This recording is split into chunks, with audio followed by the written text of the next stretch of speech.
Welcome back to PC-98 Paradise, the series where we take a close look at classic games for the NEC PC-98, the most popular Japanese PC series of the early 1990s. I'm Mr. Jakes. Brandish, the 1991 dungeon crawler from Falcom. I don't know why it's called Brandish, since you never brandish your sword in this game. In the West, it's probably best known for the SNES version, which got an English release. While not a bad version of the game, it's a port that was made by Koei in 1994. Also, if you want something more modern, there is Falcom's own 2009 PSP remake. But today, I'm here to tell you why I believe Falcom's original PC-98 version is the best way to play. It's not just that I think Brandish works best with a keyboard and mouse, but more importantly, the PC-98 version is the original. It looks and sounds the way it was originally intended. And maybe that's not important to you, but nevertheless, stay tuned and today I'll show you the real Brandish. This is Brandish 1 on the PC-98. So first, a little context. Brandish was Falcom's second PC-98 original. What I mean by that is that Falcom's PC-98 games up until that point were all merely ports of their PC-88 games. Falcom founder Masayuki Kato, RIP, was insistent that everything they released had to come out on the PC-88, since it was the biggest PC platform in Japan throughout the 80s.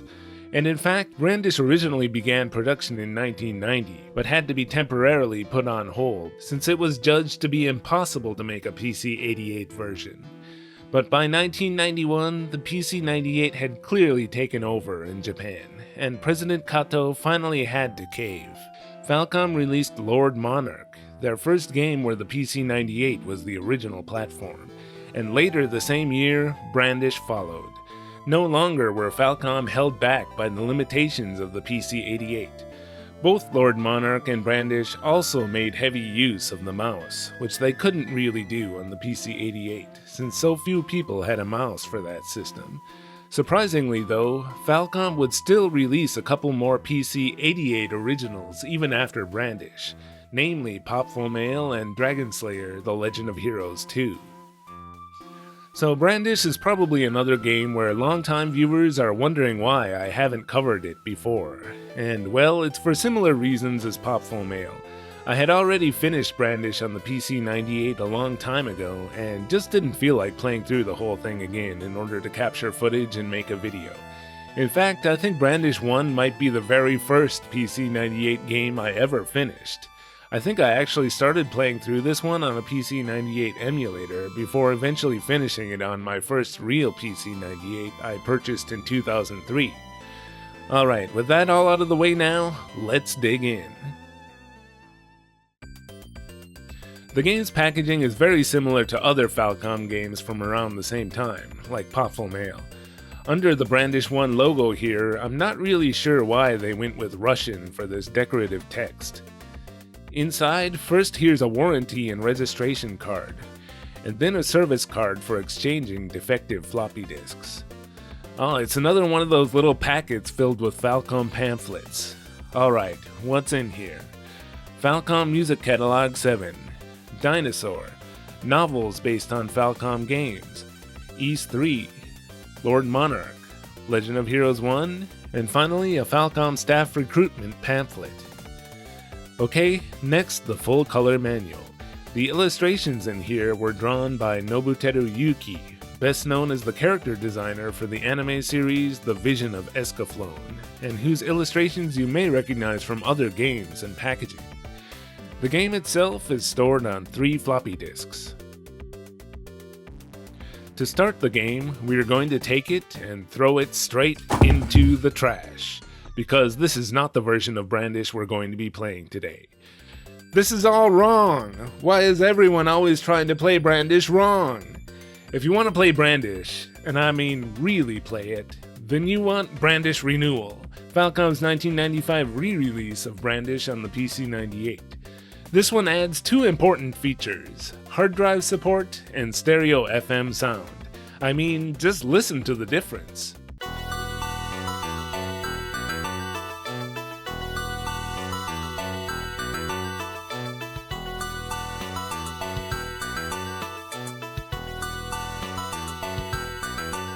There are a few other minor changes that I'll be pointing out in the video. Now, some purists out there might be saying, but Mr. Jakes, you should be showing us the original version from 1991. You got a very valid point, but on the other hand, shut up. The game still looks and feels the same. It's still the PC-98 original, just with improved music and some quality of life improvements. Besides, it's my video and I'll do what I want. I like this version. Now let's do the real packaging segment. The illustration on this one was done by Jun Suemi, who was the illustrator for the Wizardry series in Japan and who did all the Brandish cover illustrations from the second one on. He also did the cover for a previous game I covered on PC-98 Paradise. Inside, here's another warranty card, an order form for Falcom goods, and another recruitment flyer. The manual here is mostly the same, but actually does have a few minor revisions to reflect the changes in the renewal version. And there's an additional manual here regarding the added hard drive support. Turn it around and upside down and it becomes the Brandish answer book, a sort of answer key for some of the trickiest puzzles in the game. It was important to Falcom that everyone would be able to finish the game, since it claims that anyone can on the back. Now, for the game discs, rather than bothering to release separate floppy disk and CD-ROM versions, they just packaged them together. There was also a version which had 5-inch discs instead of 3.5, along with the CD-ROM. Apparently there were still people using PC-98 models with 5-inch drives, even in 1995. And in 1996, they also released a budget version that was just the CD-ROM. In the version I have, the game is exactly the same, whether you install using the floppy disks or the CD-ROM, so I'll just use the CD-ROM. Unlike most other Falcom CD-ROM PC-98 games, where the game mostly runs from the CD, for Brandish Renewal you get the option to just install the entire thing to the hard drive. But even if you do, you still need to insert the original floppy disk too every time you start the game, as a form of copy protection. After installing the CD-ROM version, I can navigate to the BR198 folder on my hard drive and run br.bat. For the renewal version, they added this main menu and music, which were also used in the renewal versions of Brandish 2 and 3. Here, in addition to the options, you can choose whether you want to start the game or watch the opening.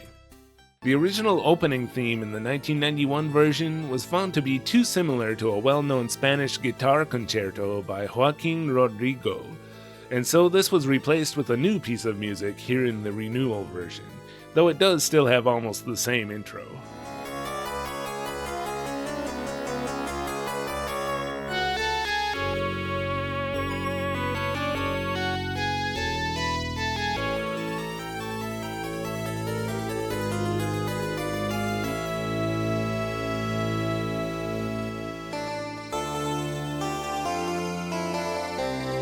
The renewal intro theme was also used in the 2009 PSP remake. The other versions though, including the Super Famicom version, all have the original BGM, except for the English release on the SNES, which has yet another new BGM. Guess this must have been a last-minute change after the copyright issue had become widely known among fans. Anyway, the story of Brandish 1 is that there was once a kingdom protected by a great dragon, which had an ancient tower standing in the center. One day, the king's explorers found an ancient tome inside the tower, and as his scholars began translating, they knew they were dealing with forces beyond their comprehension. They learned that the source of the great dragon's power lied at the top of the tower. The king, being an ambitious and greedy ruler, led a mission into the tower and slayed the dragon. But with the dragon's last bit of power, a curse was placed on the king and his kingdom, transforming him into a monster and burying his kingdom underground. And now, 1,000 years later, people have forgotten all about the once great kingdom. So that brings us to our two main characters, a man with a bounty on his head and the sorceress pursuing him. And damn, actually both of their names raise questions about how I ought to pronounce them. This is how her name is always spelled in English, even in Japanese promotional materials, and I think most English speakers probably pronounce her name Della or Dila, but in Japanese it's...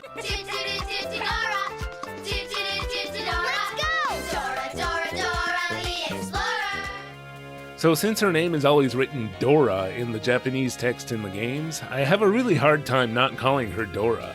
I really wish Falcom had just made her name Dora in English too, but it's supposed to be a fictional name from some European language similar to French or something, and thus the weird spelling compared to the Japanese katakana. The typical English katakana rules kinda go out the window when dealing with languages like French or German. But nevertheless, since it's spelled like this, I guess I better pronounce it Dela or Dila, since that'll probably bother the least number of people watching this video. And as for our silent, faceless protagonist, while his name looks like the Greek god of war, Ares, it isn't, since in Japanese Ares is written like this. In the English SNES version, they just changed his name to Varric. And incidentally, in Japanese, the protagonist of Lunar, the Silver Star, has the exact same name as the protagonist in Brandish. And for the English version of that, they just changed it to the similar sounding English name, Alex. So you can see that no English localizer wants to deal with this name. I'm just going to call him Aris to reflect the Japanese pronunciation, I guess. So Aris and Dela. I know there are going to be people complaining about the way I pronounce their names in all my future Brandish videos, no matter what, but that's what I'm going with, I guess.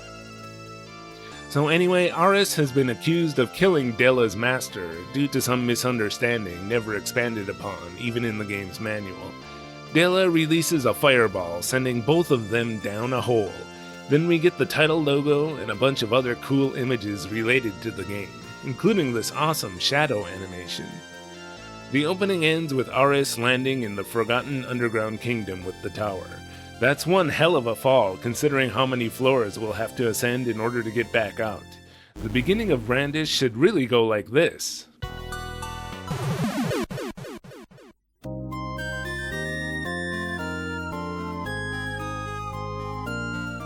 But I'm getting ahead of myself. When the opening ends, in the renewal version, we're taken back to the main menu, where we have to select BR1 Start. So we start off in the ruins area, and we can take a rest to restore our HP. Back when I used to see the SNES version on rental shelves, I always assumed that you must play as the sorceress on the cover. I mean, Aris is barely even noticeable here. But nope, players wouldn't get a chance to play as Dela until Brandish 3. In this one, she was nothing but a marketing ploy using sex appeal. Anyway, how do you play the game? Brandish, the way I like to explain it, is a first-person game that doesn't play in first person. When you turn left or right, the view will rotate 90 degrees, and the reason it does this is so that you can face and look at the walls on all four sides of your character, unlike in a normal overhead 2D game. On the walls you'll find doorways, switches, and cracks which can be broken open using a sledgehammer. Those cracks and locked doors don't get marked by the game's auto-mapping feature, and one cool thing about the PC-98 version is that you can use the mouse to create markings on the map in the color of your choice, so that you know where to come back to later once you have a sledgehammer or a new key to try out. A green door? A green key. Exploration is the primary driving force of the game, and one of your main goals as the player is to explore and map out the stages. This probably says a lot about my personality, but I remember the first time I played this game in my early 20s, I would use a certain color for locked doors and another for, say, locked chests or whatever, and then I would start using a completely different color system on the next floor. So now, having a lot more experience working in the adult world since then, I realized this probably isn't a good idea and made a color key for myself to use throughout the game. Yes, thank you, me. Consistency is actually kind of nice when you get used to it. You can move Aris with either the keyboard or the mouse, but you'll probably use a combination of both. I've experimented with a gamepad keyboard mouse combination, but in the end found I prefer to just stick with the keyboard and mouse. With the keyboard, you'll use the arrow keys to turn or move backward and forward, and if you hold shift, you'll strafe and jump forward instead. As for the mouse, you can turn on this grid in order to see where you need to click to turn, jump, strafe, etc., but I don't need it anymore, so I leave it off. Another good use of the mouse in the PC-98 version is organizing your loot. You'll pick up a ton of crap in this game. It was totally the Diablo of early 90s Japanese PCs. Items like potions can be consolidated to a single space in your inventory, and you can pick up these interdimensional storage boxes in order to hold more loot. Yep, that's what the game really calls them, in order to explain the fact that they're able to hold so much stuff. I guess they're kind of like Mary Poppins' bag. You'll notice that weapons also have a number next to them, since swords in this game can only be swung a certain number of times before they'll break. You swing your sword by either pressing the up key towards the enemies or by clicking on RS. The combat in Brandish is actually pretty self-explanatory, where enemies are best hit from the sides or while they're making their way toward you. But when they're close in, you'll automatically use your shield to block their attacks, and many of them can also block yours. Oftentimes it becomes a game of trading blows, waiting to counter after blocking. You can also try your hand at sorcery with spells like fire and ice. I spent a lot of time punching frozen enemies, since fighting with your bare hands is a great way to raise your strength. Later you can get unlimited versions of the swords, but throughout most of the game you'll be dealing with breakable weaponry. Even the broken weapons and worthless items like poison can be sold for a little bit of money in the shops. You'll find shops every once in a while in Brandish, run by other unfortunate souls who happen to fall and become trapped in this godforsaken place. You can right-click to toggle to the look command and use it on the shopkeepers to talk. Some of them will even give hints for the current floor. I call them floors even though in the ruins the game is careful to call them areas, since the ruins are actually the flat area surrounding the tower. Anyway, finally reaching another shop in this game is always a relief, since you can finally unload all your extra loot for some money. Maybe you'll even find some new equipment or something you want to buy, too. One more thing I've got to explain is how to take a break. Click rest in the upper left corner to gradually restore your HP. You can do this anywhere, but you'll probably want to make sure there aren't any enemies around first. Brandish describes itself as a real-time action RPG, and the main reason for this is that enemies will continue moving around at ultra-high speed during your breaks. Hey, close the door! I need some privacy here while I'm resting! These tally marks will gradually increase throughout the game as you take breaks. It's like the game is saying, sure, you can rest all you want, but don't forget, I'm keeping count. Later on, I started using up my vast stock of healing items instead of taking breaks, since it's faster and safer. I later also used a lot of healing magic and then M potions to restore my MP. One minor change for the renewal version is that enemies will also regain their HP as you rest, so you can't use a turtling strategy where you gradually take them down between breaks. That's fair, I guess, and also more in line with the later entries in the series. Okay, so let's move through the 10 floors, areas of the ruins. Each one presents an interesting idea for a puzzle or two that you'll need to figure out. The answers to most of them will eventually present themselves to you upon investigation, and then you'll feel pretty smart.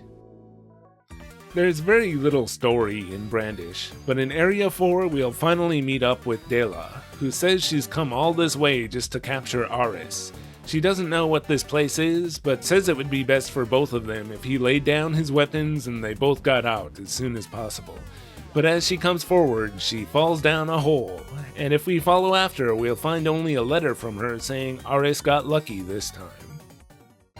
In Area 10, we'll meet the ghost of a little girl who says her family and everyone she knows was eaten by a four-legged insect creature, but for some reason she's the only one who can't move on.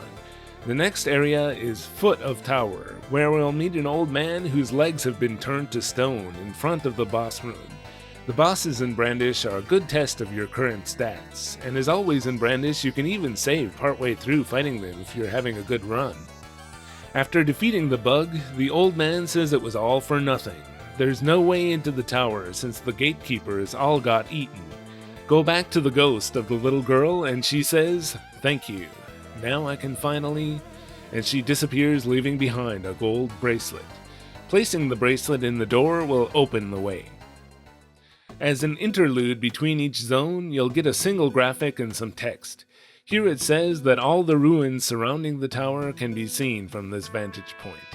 The tower seems to continue into the ceiling of the cave. Can the surface be reached by climbing the tower? So it's on to the tower for a change of scenery and BGM.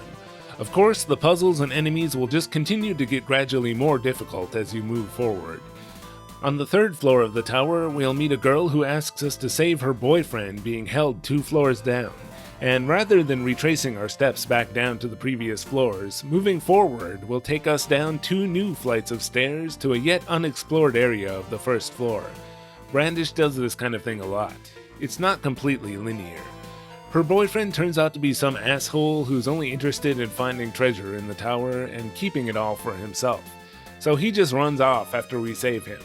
The girl on the 3rd floor goes after him, but only after leaving us the 2nd interdimensional storage box. Then a whole lot of nothing happens until the 9th floor, where we meet an injured warrior who says he can't figure out the puzzle in the next room. In this one, you have to use the buttons in the floor to form a certain number combination, like a digital clock. The hint is at the entrance. After you've solved it, the injured guy will give you a suit of armor. The 10th floor is called Tower Top, where Della says she's been waiting for us, and that she won't be making any more clumsy mistakes like last time. And with that, she immediately steps on a button, sending them both downstairs. Della unfortunately falls down 2 floors. And so then we'll fight another boss and get out of the tower. The top of the tower leads into the cave, and it seems the surface is still a long way up from here. In the cave, we'll be counting down the floors toward the surface. First we'll meet a water nymph who asks us if we'd please open the waterway up above that feeds their sacred spring. Do so, and later on floor B6, she'll give us new armor. And on the same floor, we'll rescue a woman who asks us to turn around for a moment so she can give us a reward. So you turn around and then wait until she says okay, and she turns into a monster. If you manage to defeat her, you'll get a piece of cursed armor that you can't use here. Next, we'll also find the 3rd interdimensional storage box, but the path back out disappears when you remove it from the chest. In order to get back out, you have to leave something else in the chest worth at least 3,000 gold. When you need to backtrack, sometimes it's helpful to use the auto move feature. You just click the spot on the map where you want to move and your character will move there on his own. This feature was added in Brandish 2, but you can use it here in Brandish 1 if you have the renewal version. This combined with turning up the game speed can get you from one place to another in no time. Though sometimes you will take damage. It doesn't even try to avoid the spike traps. On floor B2, we'll meet Della, but of course she's promptly done in by another trap. And on B1, we'll meet another wounded warrior and fight a ninja boss. Why does every Brandish game have ninjas and samurai anyway? Here come the ninjas. The warrior doesn't make it, but this time without any sort of transitional graphic, we'll move right on to the Dark Zone. A short intermediate section of the game with only 2 floors, and where you can use cursed equipment if you want. There's no story to speak of here, but it is a clever little part of the game with some new music you get to enjoy for a while. In the original 1991 version, the pitfalls were completely invisible and you had to use this item in order to figure out where they were. Apparently this didn't go over well with fans, and for the renewal version they made them just barely visible instead. Afterward, we get a transition graphic into the fortress, where the floors and walls appear to be alive. It looks like this is the last area, it says. Hey, spoilers! On the 1st floor, I found one of many great spots to raise my magic resistance. You raise it simply by taking magic damage. Here I was even able to turn up the game's speed setting while keeping myself alive with healing magic. Wow, this feels like the kind of cheap thing you'd do on an emulator, except here this is all on real PC-98 hardware. And while we're talking about raising stats, when punching enemies to raise your strength, it's useful to hold control while attacking to see the enemy's remaining HP. I'm sure not many people know about this, since you would need to read the manual to find out. You can see the only stat I didn't manage to get to the max by the end of the game was intelligence, which you can only raise by successfully landing magic attacks on enemies. Never quite found an ideal spot to do this. Anyway, the fortress is quite a maze, where you'll have to snake your way up and down stairways between little sections on each floor to find your way through. There's very little story until finally at the top when we find a letter from Dela saying that she took the key from this chest. And I guess I'll put a spoiler warning here just in case anyone doesn't want to have the ending of Brandish spoiled. Soon after, Aris will find Dela in a bit of trouble and she'll need saving. She's a little upset that now she owes him one, but she leaves the key behind for him. From the fortress top, we'll take a short detour to an area called the Backbone and fight a dragon to get the best sword in the game, the Planet Buster, or Planet Baster as it says here. And you might know that the Planet Buster is also the subtitle for Brandish 2. And for the end boss, we'll travel to another area called B-Tolls. Towels? I assume this boss is supposed to be the king from the game's intro, and this boss basically throws everything at you but the kitchen sink. It's hard to land any attacks since these green clouds keep warping you back away from the boss. I found that if you strafe with just the right timing, you can go right through them. It takes a while, but there are plenty of ways to take him down. I just bought a ton of healing potions and used them up. You could also use your Rings of Resurrection, which you've no doubt been collecting throughout the game. But the real saving grace, pun intended, is that you can even save your game during the end boss, making it only a matter of time before he goes down. The ending begins with Aris in a dark hallway where he finally sees daylight again. But outside, of course, Dela tells Aris to hold it right there, and asks Aris if he now regrets saving her earlier. But upon thinking about that stupid question for a second, she realizes the decent thing to do here would be to let him go. She makes sure, though, to let him know that now they're even, and she won't let him go next time. Of course, we couldn't have a sequel otherwise. That's our silly cat and mouse duo, Aris and Dela.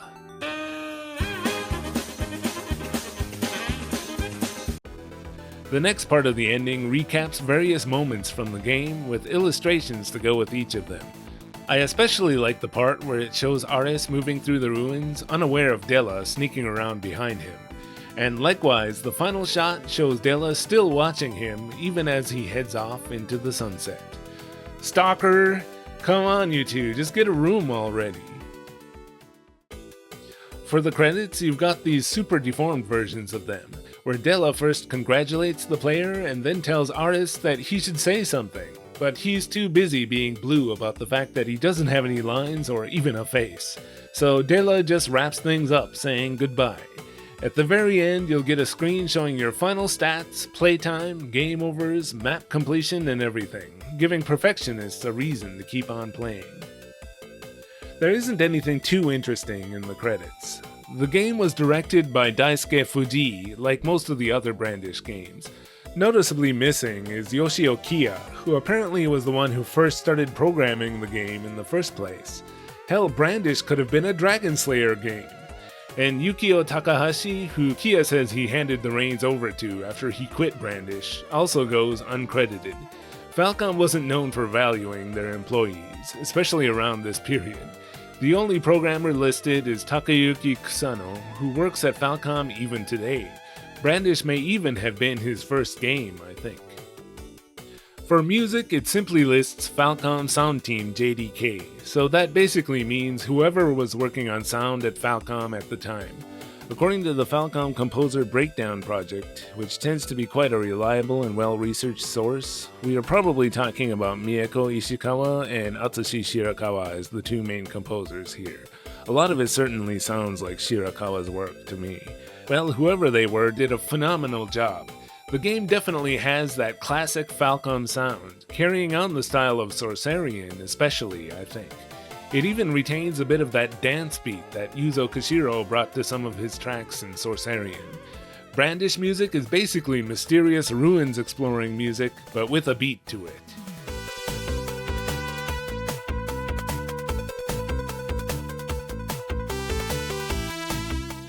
Other more slow-tempo tracks give a relaxing yet still magical and mysterious feel.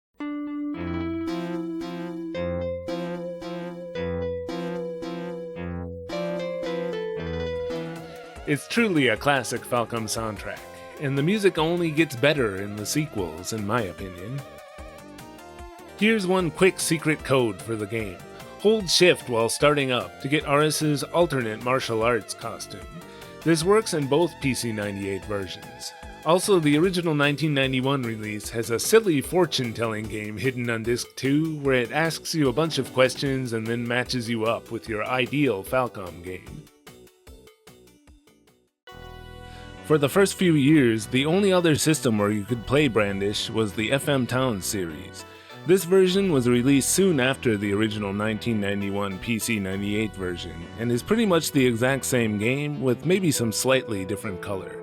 This version does have a stereo FM sound arrangement, but I strongly prefer the PC-98 renewal FM version that came later. But overall, since this is pretty much just the original again, this is another acceptable way to play Brandish.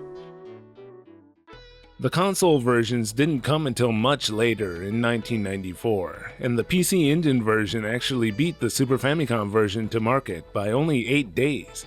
This one is... they did their best, I guess.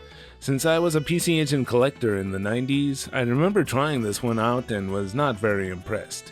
This was probably actually the first version of Brandish I ever played, since me and my brothers never rented the SNES version.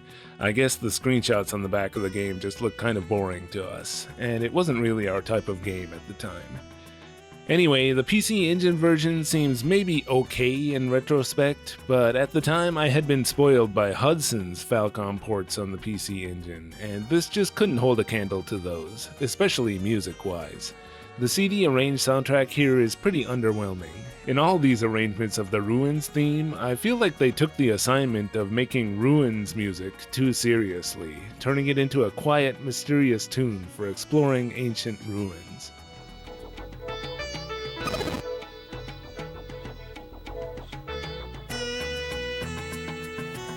In the original FM sound versions, it was more of a catchy, upbeat tune, perfect for the first stage of the game.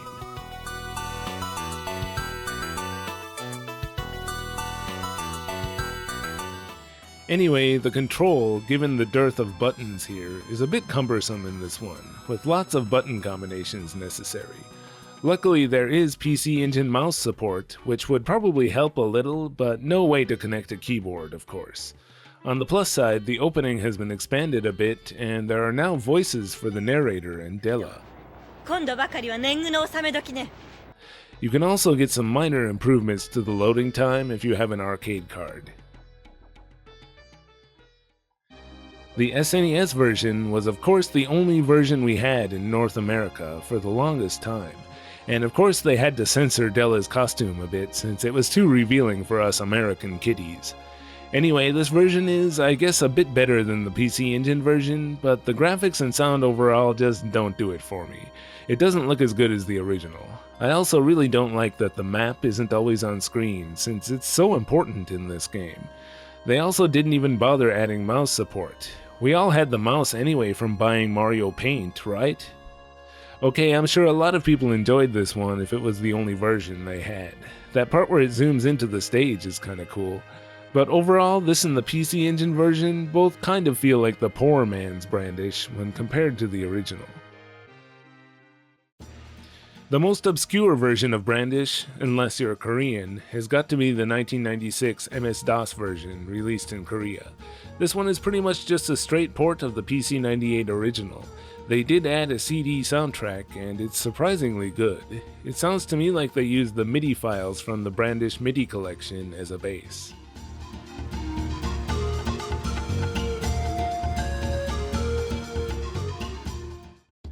And if you're looking for something more modern, in 2009, Falcom decided to remake Brandish for the PSP as Brandish: The Dark Revenant. This one also got an English release by Xseed in 2015. Finally, now Brandish has screen rotation, thanks to this one being completely polygonal. Overall, I like the way they adapted the game and the control scheme. It feels suitably updated while staying faithful to the original. You can even manually edit the map here again. This one also has a very decent arranged soundtrack, with one of the ending tracks from the original performed by the JDK band and used here as a kick-ass opening track.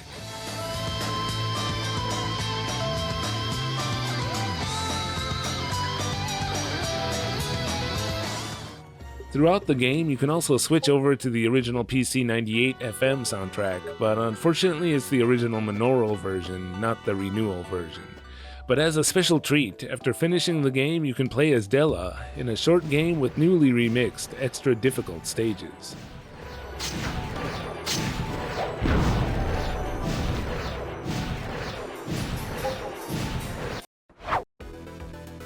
Brandish is awesome on any platform, but is an absolute classic in the PC-98 library. As a new PC-98 player 20 years ago, I really felt like I was exploring some forgotten world of old Falcom PC games that I had totally missed out on. I mean, exploration is the theme of the game, and it definitely doesn't hurt that the PC-98 version has that classic Falcom look and sound, harkening back to earlier games like Xanadu or Cercarian, which were both still a little too old and hardcore for my taste at the time. While Brandish may feel old today, it's actually a far more modern and player-friendly game than those aforementioned titles. In fact, though the game is a bit lengthy, I think anyone could beat it given enough time and concentration. Even if this looks kinda dry and boring to you, give it a try. It's surprisingly easy to pick up and play. Try playing without a walkthrough, maybe only glancing at one when really stumped. It's more fun that way. But even though the PC-98 version is obviously the best way to play, I still hope people who haven't yet will give Brandish 1 a try in whatever form they're able to stomach. I guess currently only Brandish 2 has an English patch on the PC-98, so that might be an issue. But the PC-98 was the only platform that had all 4 games. Brandish belongs on the PC-98.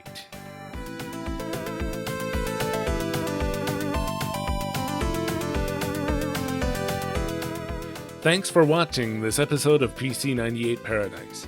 This episode was a request from one of my patrons, and after getting his advice on pronunciation, I'm going to do my best here. Deltar Tsepesh. Thanks for requesting Brandish, cause it was about time I covered it. Lots of other awesome folks scrolling by as well. I thank you too for watching. This is Mr. Jakes. Take care until next time.